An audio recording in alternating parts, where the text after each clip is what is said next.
Pada kesempatan hari ini saya akan melakukan percobaan tentang arus dan tegangan listrik. Untuk alat dan bahan ada 3 buah baterai, lampu, kabel secukupnya, dan penjepit. Dan sediakan juga kawat besi, kawat tembaga, sendok, perak, kayu, karet penghapus, isi pensil, kertas, tas plastik, air kran, dan air garam. Uji coba yang pertama kita menggunakan kawat besi. Apakah kawat besi dapat mengantarkan arus listrik? Kita jepit kawat besi tersebut. Kita lihat dan ternyata lampu menyala. Itu menandakan bahwa kawat besi ini termasuk dalam bahan konduktor, yaitu bahan yang dapat mengantarkan arus listrik.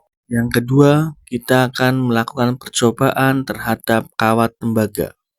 Apakah kawat tembaga ini mengandung bahan konduktor? Dan ternyata lampu menyala.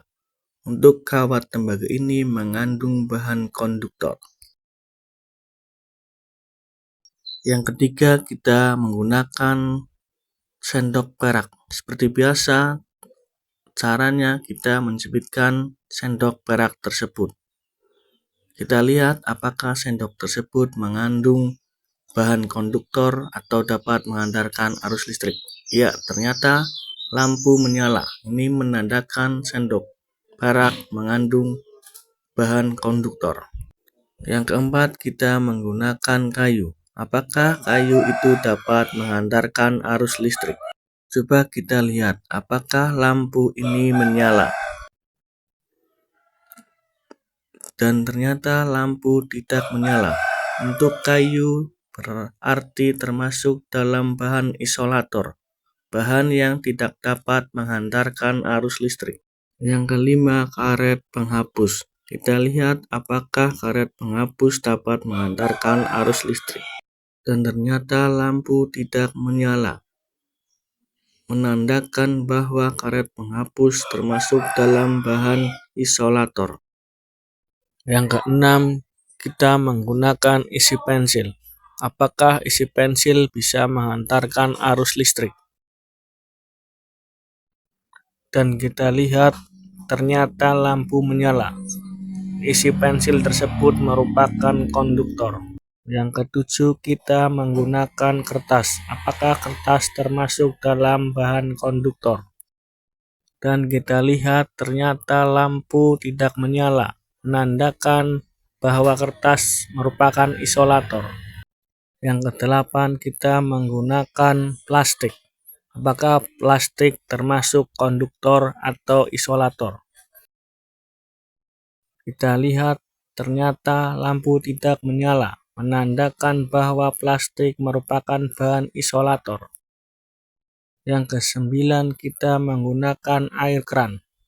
Apakah air kran merupakan isolator atau konduktor? Dan ternyata air kran tersebut merupakan isolator karena lampu tidak menyala. Dan terakhir, kita menggunakan air garam. Apakah air garam termasuk dalam bahan konduktor atau isolator?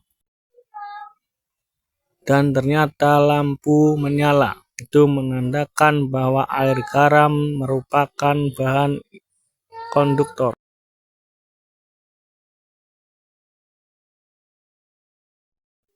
Konduktor adalah bahan yang memiliki elektron bebas, sehingga dapat mengantarkan arus listrik dan panas dengan mudah. Contoh dari percobaan ini, kawat besi, kawat tembaga, sendok perak, grafit atau isi pensil, dan air garam. Sedangkan isolator adalah bahan yang sulit atau tidak dapat menghantarkan listrik dan panas, seperti plastik, karet, dan kayu, dan tas plastik. Selanjutnya kita akan melanjutkan percobaan yang kedua tentang tegangan arus listrik. Di sini saya mencoba dengan menggunakan satu baterai dan kedua kabel diletakkan pada kedua sumbu. Baterai ternyata lampu tidak menyala. Kemudian kita menggunakan 2 baterai dan lampu menyala meskipun tidak terlalu terang. Kemudian kita menggunakan 3 batu baterai dan lampu menyala sangat terang. Itu menandakan semakin banyak batu baterai nyala, lampu tersebut semakin terang. Demikian percobaan kami tentang arus dan tegangan listrik.